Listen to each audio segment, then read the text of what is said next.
नमस्कार, मराठी किचन क्वीनमध्ये आपण सगळ्यांचं खूप खूप स्वागत आहे। आज आपण बनवणार आहे एकदम सोपी आणि टेस्टी अशी दोडक्याची भाजी। तर चला बनवूया। तर सर्वात आधी गॅसवरती मी एक पॅन ठेवलेला आहे। पॅनमध्ये आपल्याला घ्यायचं आहे ऑइल। तर इथं मी मस्टर्ड ऑइल तेलाचं तेल वापरत आहे। तुम्ही कोणताही तेल इथं घेऊ शकता। एक मोठा चमचा मी घेतलेला आहे।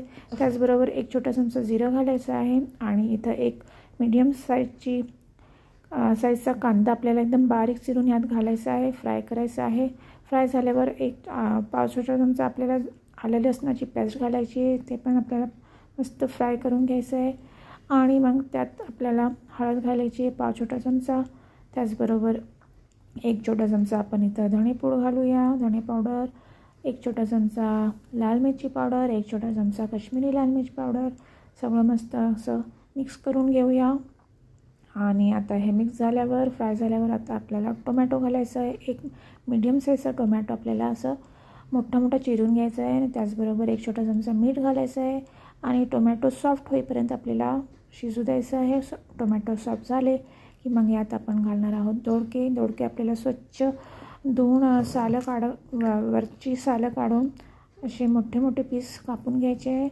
इथं 2 मी अशी दोडके घेतलेली आहे। त्याचबरोबर इथं आपल्याला भिजवलेली मुगाची डाळ घ्यायची आहे पाववाटी आणि त्यात घालायचं आहे आणि चांगलं मिक्स करून घ्यायचं आहे।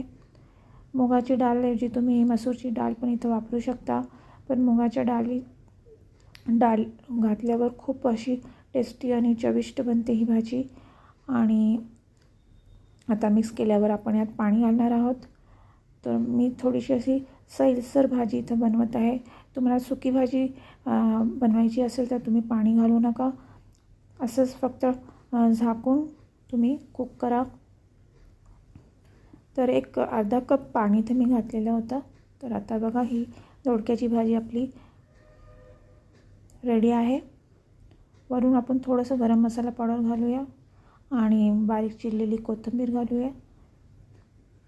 तर आहे ना एकदम सोपी आणि एकदम चविष्ट अशी दोडक्याची भाजी। जे तुमच्या घरात दोडके खात नसतील ना ते पण खाणार अशा रीतीने तुम्ही बनवाल तर नक्की ट्राय करा फ्रेंड्स। खूप सोपी आहे आणि खूप टेस्टी लागते ही भाजी। तुम्ही चपातीबरोबर किंवा भाताबरोबर पण खाऊ शकता। तर फ्रेंड्स रेसिपी कशी वाटली कमेंटद्वारे नक्की कळवा आणि रेसिपीला लाईक करा, चॅनलला शेअर करा रेसिपीला आणि चॅनलला सबस्क्राईब करा। त्याचबरोबर बेल आयकॉनला पण हिट करून घ्या, ज्याने की मी कोणतीही नवीन रेसिपी अपलोड केली तर त्याचं नोटिफिकेशन तुम्हाला सगळ्यात आधी कळेल। तर भेटूया नेक्स्ट रेसिपीमध्ये। Bye bye.